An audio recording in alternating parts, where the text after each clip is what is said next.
Bonsoir. Ce soir, c'est Mamie qui raconte. L'histoire de la girafe qui avait un torticolis. Toutes les girafes ont un long cou. Pamela, elle, a un cou très long.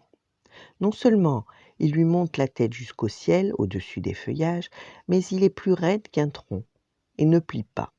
Pamela ne se penche pas vers la terre. Pour se nourrir, elle mange des fruits au sommet des arbres. Pour boire, elle avance sa langue en haut d'une cascade qui coule entre les rochers. Jamais elle n'a lapé une flaque, ni brouté de l'herbe. Jamais elle n'a salué les zèbres ou les gazelles, les buffles, les hyènes ou les rongeurs. En fait, Pamela ignore ce qui se passe en dessous de son cou. Elle pense qu'il n'existe rien. Pamela s'ennuie donc un peu. De temps en temps, elle échange quelques mots avec des éléphants, mais cela la fatigue. Puisqu'elle les dépasse, même en se forçant, elle ne distingue que le haut de leur crâne. Elle essaie de trouver des camarades parmi les seuls animaux à son niveau, les oiseaux. Or, les oiseaux travaillent continuellement. Ils doivent ramasser des matériaux pour construire leur nid, faire des petits, les élever, les nourrir, leur apprendre à voler, et ensuite, ils recommencent. Pamela adore la musique. Quand elle demande à son ami Toc Toc Toc le toucan de chanter, Toc Toc Toc ouvre un immense bec orange ravi, et ils entament un duo ensemble. Seulement après 5 minutes, il repart vite, car ses enfants piaillent de faim. Toc Toc Toc est très occupé, comme tous les oiseaux. Quel dommage, soupire Pamela. Oh, que c'est ennuyeux d'être une girafe. Parfois elle fixe les nuages en murmurant « Il faudrait que mon cou pousse encore, ainsi je pourrais caresser les nuages. » Hélas, Pamela ne grandit plus et s'embête, chaque jour davantage. Un matin, en se réveillant, Pamela ne reconnaît plus rien. Où ont filé les nuages, le ciel, les cimes de palmiers? Mais qu'est-ce que passe-t-il? Elle aperçoit un monde totalement inconnu autour d'elle. Des plantes et plein d'animaux nouveaux. En levant sa paupière, elle entrevoit le soleil, mais beaucoup plus loin que d'habitude. Sapristi! S'exclame Pamela, je suis devenue toute petite. En un instant, elle distingue un sabot, puis 2, puis 4. Elle se rend compte qu'ils appartiennent à sa propre patte. Elle n'a pas rétréci, elle a la tête en bas. « Aïe !» s'écrie-t-elle en tentant de se lever.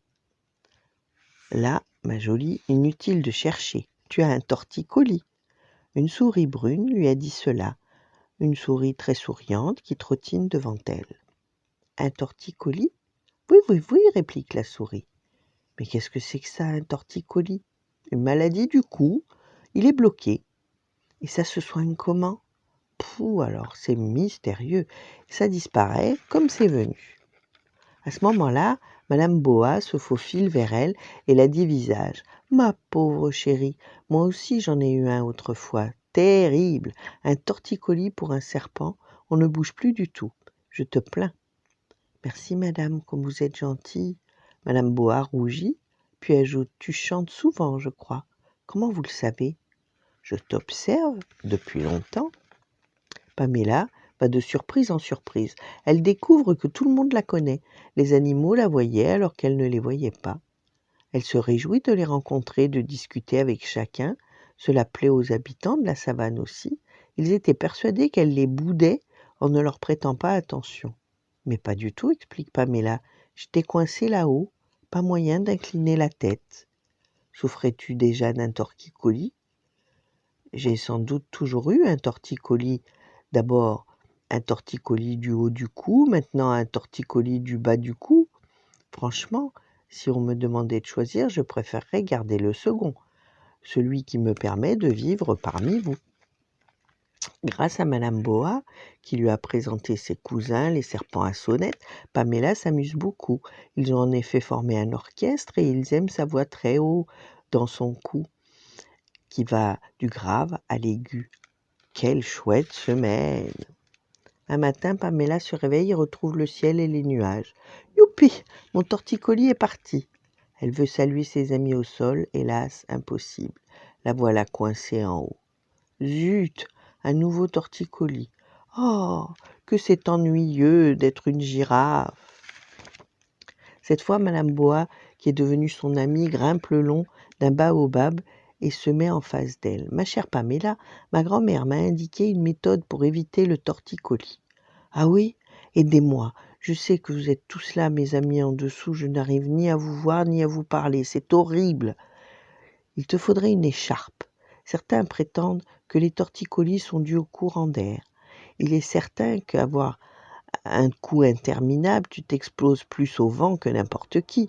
Si tu l'acceptes, je peux devenir ton écharpe. » Madame Boa se glisse doucement sur le cou de Pamela et l'entoure en la réchauffant. « Que c'est bon, Madame Boa!